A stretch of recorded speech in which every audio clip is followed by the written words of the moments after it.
One of the most important markers for me in how to work with a horse for how long and in what capacity is their expression. So I look at the entire body when I'm working with them, but I especially look at the expression. And I find that a lot of people misunderstand expression or are really habituated to seeing tension in the horse's face and thinking of it as normal. So I'm going to work with her and talk through the expressions that I'm seeing, what they mean for the work that we're doing, and how I'll adjust the work to her expression. And my goal for every horse in the session, as much as possible, is to get what I call the googly eye. The googly eye is where the horse's face is all lacking tension, and they become flooded with that feeling because their body is open and they're in a state of mental and physical balance. So, especially in the dressage world, a lot of people get really hooked on semantics and where the horse's head should be and how high it should be and what the neck should look like and what the hind leg should be doing. And for me, every horse has got an individual balance, and so there might be a nice balance for today that won't be the same as tomorrow or yesterday, and it all comes down to how the horse's expression relates to where they are in their body. So my goal is to work with the horse's body and mind to kind of bring the two together to where they're in a state of complete relaxed engagement. And for me, relaxed engagement means that the horse's body is active and in a good posture for them for today, but their mind is at complete ease. So I'm going to get started with Kyber, and we're going to work on some things, and I'll talk through her expression and how it relates to her work. So this is a horse that is used to in-hand work. She's comfortable with all of it. She's not afraid of the whip. She understands the work. And so the first thing that happens when we go to work is that she starts to get into a relaxed frame of mind.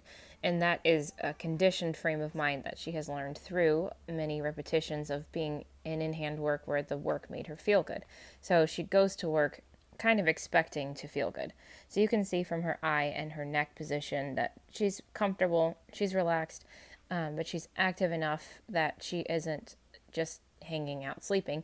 She's relaxed while being in a state of engagement. And then by engagement, I just mean that she's in movement. So we have a nice open poll. So you can see that her head and neck have a nice swing to it. They're not bobbing straight up and down, but they have a little wiggle. That tells us that her body's in a pretty nice place. She's not collected by any means, but she is loose.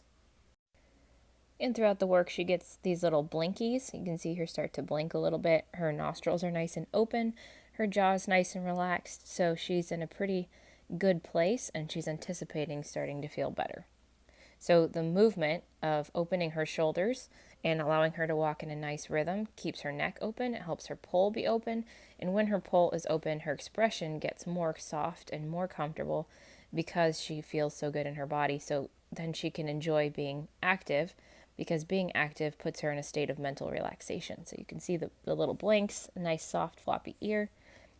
And all of this work is geared toward opening the horse's neck, opening the horse's back, opening the horse's poll, relaxing the jaw, while developing better engagement of the hind leg. So by keeping the shoulders open, so you see with the whip that I keep guiding the shoulders to both being open equally, that I can help her hind legs also take equal length of stride. And you'll notice in a lot of horses that they are very unequal between their front legs and their hind legs, or even between their two front legs. So the goal here is to help her open her front legs the same. So you've got left front, right front, right front.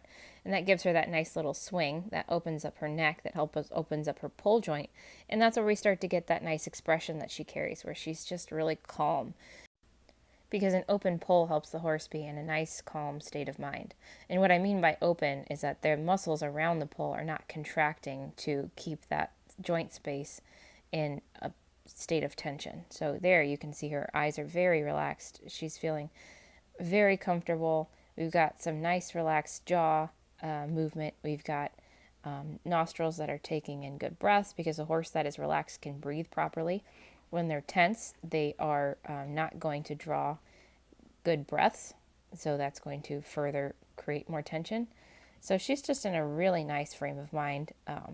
She's taking these really nice steps right now where she's keeping her shoulders nice and fluid, but she's just feeling good about the work. And that's really important to me, is that the horse feels really good about the work.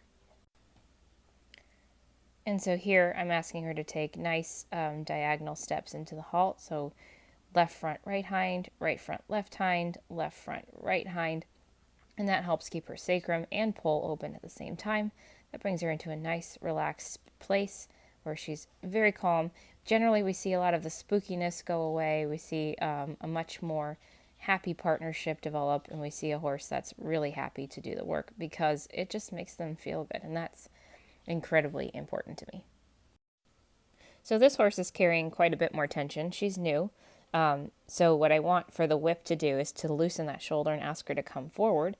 And from the expression, you see quite a bit more tension. Her neck is being carried much more stiffly. So she's not really sure how to move her body in a nice way, and she's not really sure what to expect from this kind of work. So I'm just asking her to loosen her shoulder, and I'll help her reorganize her body there with the whip if she starts to kind of barrel into her shoulders. So what I'm asking is for her to lift her shoulder and place it down with care. There's the beginning of a little bit more relaxation, but she still doesn't know how to move her body fluidly. There, the neck comes out a little bit. That's what I'm looking for, is for the neck to release so the shoulder can swing through it. So I think about the neck as like a doorway. So the neck has to open so the shoulder can come through.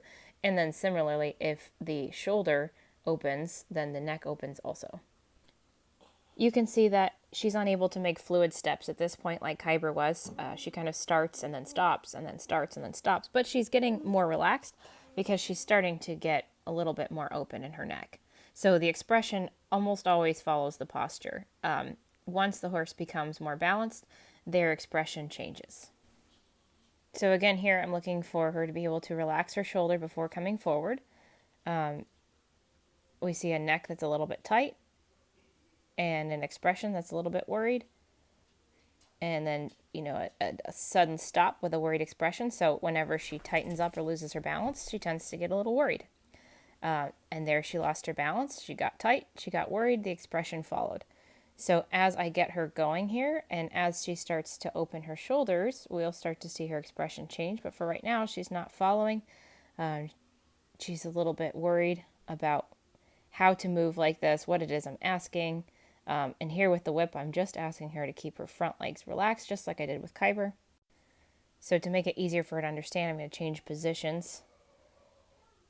Try to do whatever it is I can to help her. There, the expression softens a little bit. And she's starting to move with a little bit more fluidity.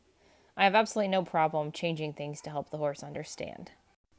Here I ended up helping her by just lightly holding the clip and thinking about pulling it slightly forward because that helps her open her pole and her neck.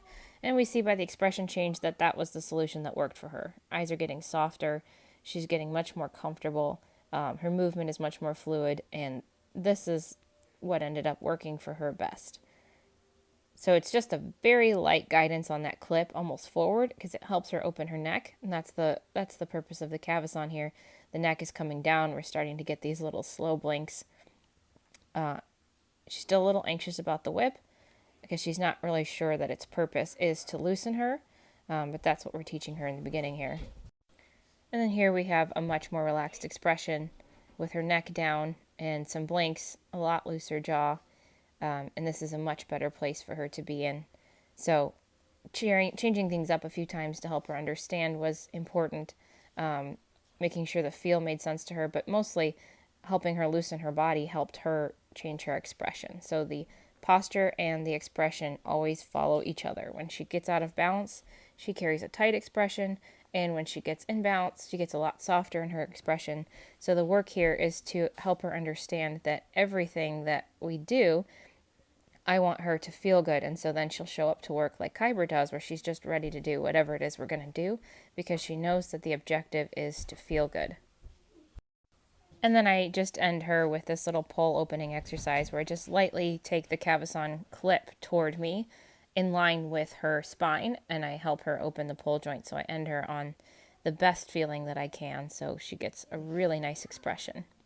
So I want her to associate the work with a positive feeling, and I want her to associate the equipment with a positive feeling. And it's really important to me that the whip means loosen and the cavesson means open. So everything has a suppling quality to it, and none of it should make her anxious.